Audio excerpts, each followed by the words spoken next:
If you believe you're too busy to stop and reflect, I need you to hear this clearly. Leaders who skip reflection don't just lose clarity. They quietly lose emotional stamina, influence, and connection.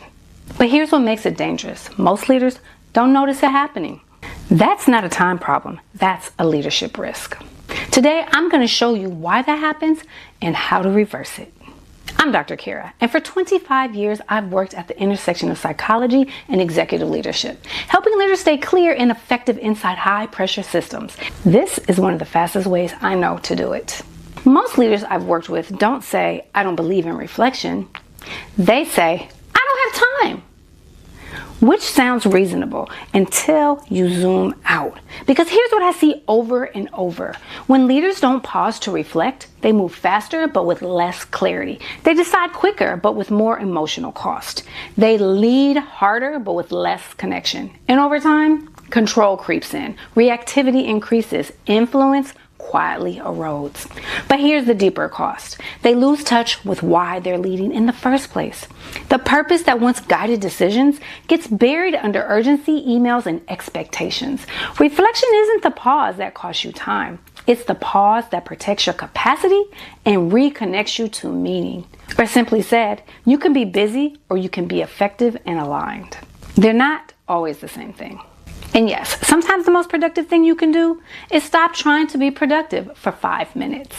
In this video, we're going to reframe reflection, not as self-care, not as something extra, but as one of the most time-efficient leadership advantages that you have. We'll cover what research says reflection does to leadership effectiveness. And before we're done, I will walk you through a 15-minute reflection reset that you can use this week. No overhauls, no massive journals, no candles required. Just your presence. Simple, practical, and repeatable. Let's ground this in evidence, not opinion. Research published in the Journal of Organizational Behavior examined what happens when leaders are prompted to reflect, specifically on their leadership strengths and experiences.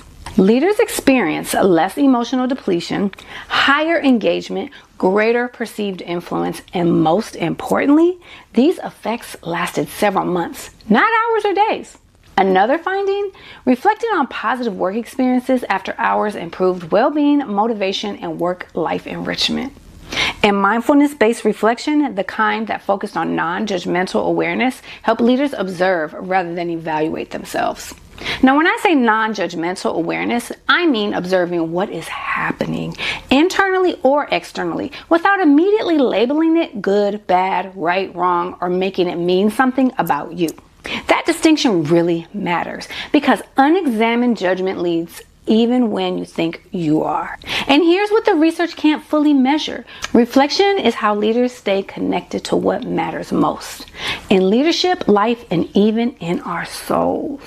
When I say soul, I'm not talking about anything abstract or impractical. I'm talking about the part of you that governs, values, discernment, meaning, how you use authority under pressure. When leaders lose connection to that, decision quality drops, relationships are strained, and leadership becomes mechanical. Reflection is how you stay connected to that center. Reflection is often misunderstood. It's not self-absorption. It's not navel-gazing. It's definitely not indulgent. Leadership does not rest with one person. Leadership emerges from whoever understands what's needed and acts in service of that need. But here's the truth. You cannot serve what you're disconnected from. And you can't lead others towards purpose if you've lost touch with your own.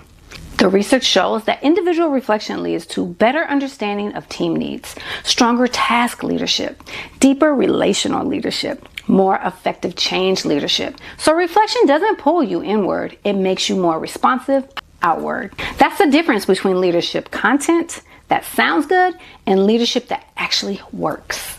This is where reflection connects to my framework for connected leadership. Reflection strengthens your ability to receive. Instead of reacting immediately, you take in what happened, including what happened inside of you. This is where I ask, what am I feeling? What is my body telling me?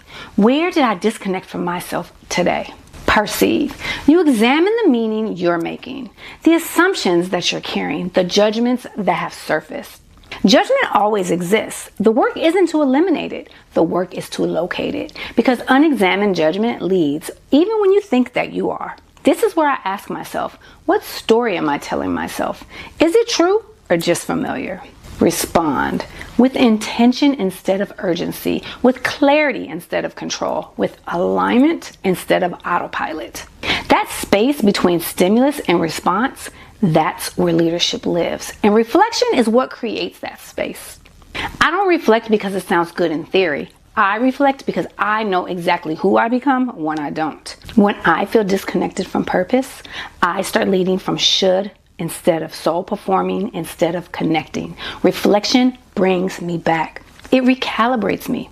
Sometimes we think that we're showing up aligned, but our audio and visual do not match. We're saying the right things while our body, our energy, and our actions tell a different story. Reflection syncs all of this by aligning presence with values and purpose. Here's a practical reset that you can use. This is how I reconnect to purpose when life gets loud. Take 5 minutes. Receive what happened today that carried emotional weight. Where did my body react before my mind did? Where did I feel disconnected from myself? Just notice, no judgment. Now take another 5 minutes and perceive. What assumptions or judgments surfaced? What story did I start telling myself? And ask, where did I drift from why I'm doing this work? In the next 5 minutes, you want to respond. What does this ask of me as a leader? What's one intentional adjustment I'll make next time? And most importantly, what do I need right now to reconnect to purpose? That's it. No performance, no perfection, just presence. If reflection never makes it past your intention, that's the problem. My virtual mind gives you guided structure that fits your life instead of adding to it. You can have real conversations with it, ask questions, work through challenges, or use it as your reflection partner anytime. It's designed to meet you where you are, especially if you're functioning well on paper but internally feel misaligned or depleted.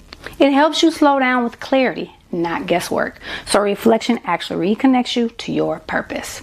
The link to my virtual mind is in the description. Support isn't a weakness, it's a leadership decision. And honestly, it's a soul decision. I'd love to hear from you in the comments. Where do you currently create space to reflect?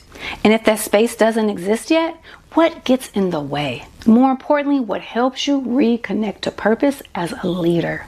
If this kind of leadership resonates, subscribe. This channel is about leading from the inside out with clarity, connection, and intention. Because when you stay anchored to who you are and why you lead, you elevate and expand for those you serve. That's the work, that's the practice, and that is leadership.